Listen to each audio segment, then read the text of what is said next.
gano'ng maganda, di ba? May dito tayo parang aesthetic eh. Oh, ganda ng lugar niya na guys. Ang ganda ng bike oh. Honda.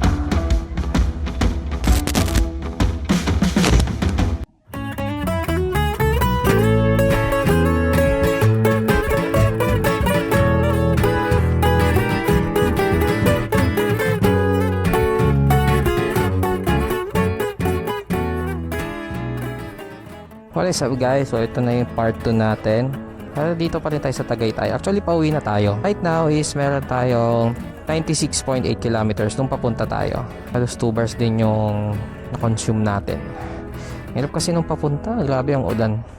So hindi rin tayo na masyado nakapag-video kasi actually lalobat tong camera natin. Ulan din. So wala talagang time or wala talagang chance na ma-charge ko siya.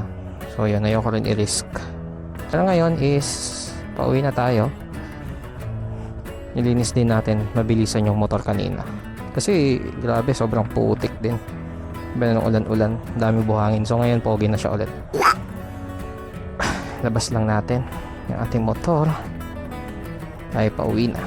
At buti nakisama yung panahon no? Kanina maulan eh. So buti huminto siya.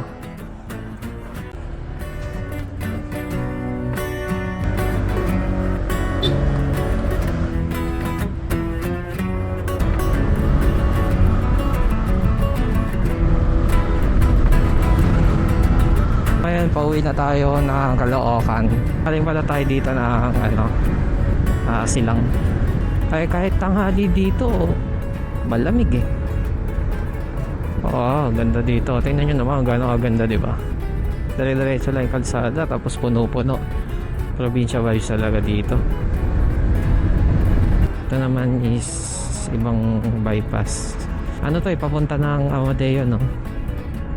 Well, papunta siya Amadeo. So ganyan din no, pero ang ganda. Walang traffic. Dire-diretso lang. And considering syempre nakamotor tayo. No, may kubo-kubo doon no. Ano yun?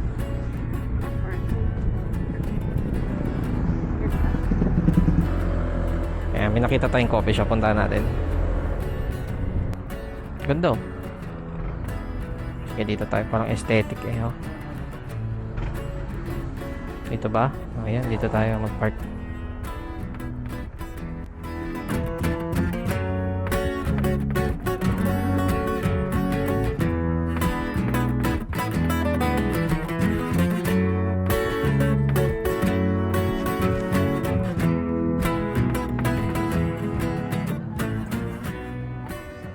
Ako yung honey sorbet. Hati na lang tayo.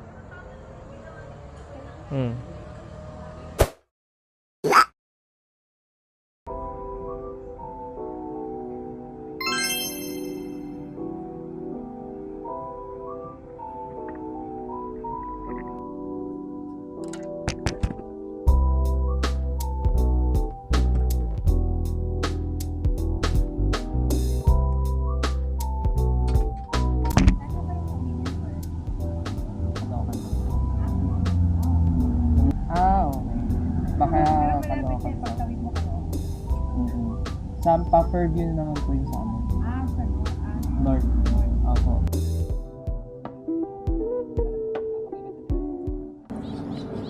So guys, nandito kami sa La Josefina. So yung owner is nakausap namin kanina. Nakakwentuhan. Roaster sila. Tapos sila gumagawa lahat ng then yung son niya is nag-barista training no? Nag-trainer din. So siya na yung nag-manage. Ganda ng place nila guys. Ayan. So yung isang anak daw ng owner is nagpipaint din. Bahay nila. Ginawa na nila ng coffee shop. Realistic idea. Masarap yung coffee nila. Ano siya? Honey caramel latte. Sarap. Masarap din yung pasta. Tikman ko muna to. Banana cake. Slice. Magbablog kayo. Bablog kayo. Bablog kayo. Opo. So usually kasi pag pasta, gusto namin maanghang. So, lalagyan namin siya ng hot sauce. Pauso.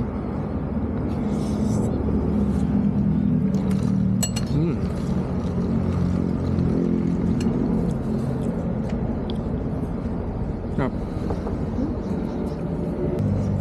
Ito mga banana cake. Sarap din. So, ito nasa 80.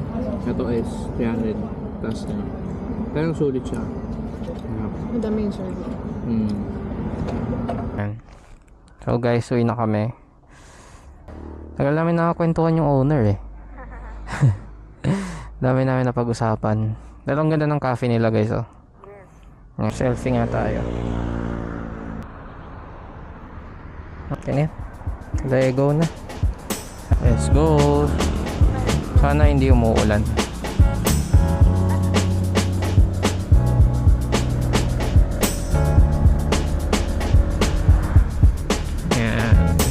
Welcome, pero panis na kami.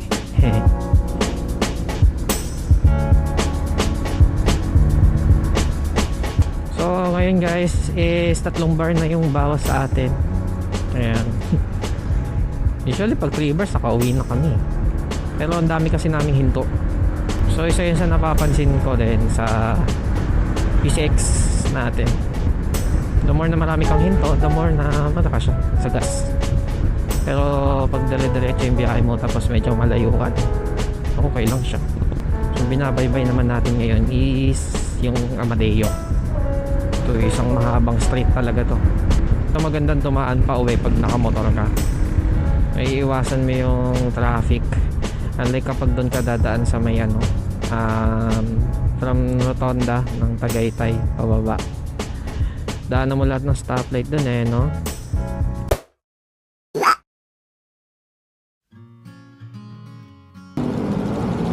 Nasa Bacoor pa lang kami guys. Malobat eh. Ito na saglit para mag-charge. When the crowds have gone, we could talk under moonlight till dawn. So yun guys, andito na tayo sa Avenue. So hindi tayo nakapag-record masyado kanina, lalobat na kasi ako. So as of now, it's 8:12 na ng gabi. Ano, ilang oras na ba kami bumabiyahe?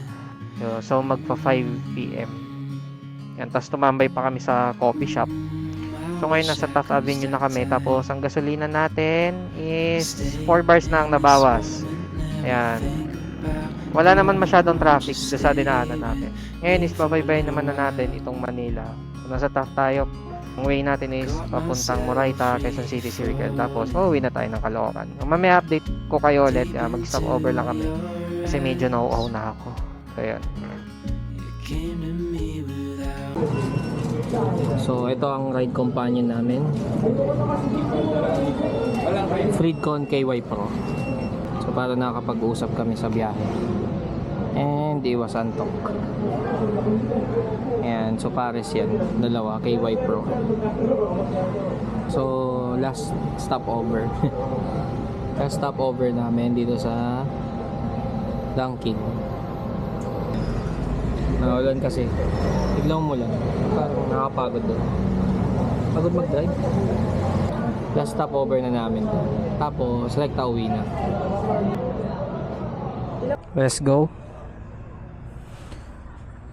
Tara. Para makapagpahinga na. Ang ganda ng bike oh. Honda. Ay, sakto. Ago.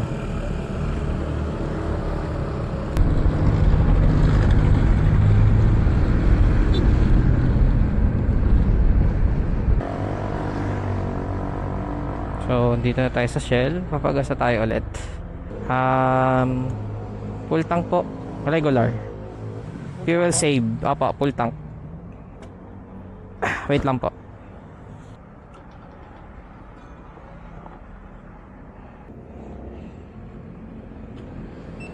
Nasa 4.9 liters. Ano, sa ganun ang naubos natin. So, sakto yung tinakbo natin, no? 200 kilometers. Simula dito hanggang doon, pabalikan. Ayun, no? So, ang tinakbo natin, total halos 100. 100, ganun. Hindi, actually, yung tinakbo natin nun, na nasa 96 kilometers lang eh. Papunta. Ngayon kasi may mga dinaanan tayo ngayon. Lagpas 100 yung tinakbo natin ngayon. So ayan guys, simula dun sa Shell Caloocan hanggang dun sa Tagaytay, balikan is nakakuha tayo ng 200 kilometers. May natin computerin pag uwi sa bahay. Tapos computerin natin ang gas consumption.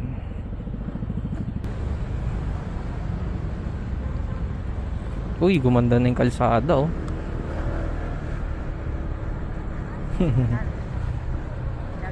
Ayos. Pwede pala gumanda ang Almar kahit papaano. Mga ilang linggo kaya to. So yun guys, nakauwi na tayo. So ang total natin is umabot tayo ng 4.91 liter. Ang nasa odometer natin kanina is 200 kilometers. So sarado yon. So divide lang natin. Divide. Ang total natin is 4.91. So nasa 40.7 kilometers per liter ang gas consumption natin dito sa PCX. So travel natin is Tagaytay, balikan yan. I hope nakatulong sa inyo itong video na to. Thank you guys for watching. See you again sa next vlog. You came to me without warning, but I knew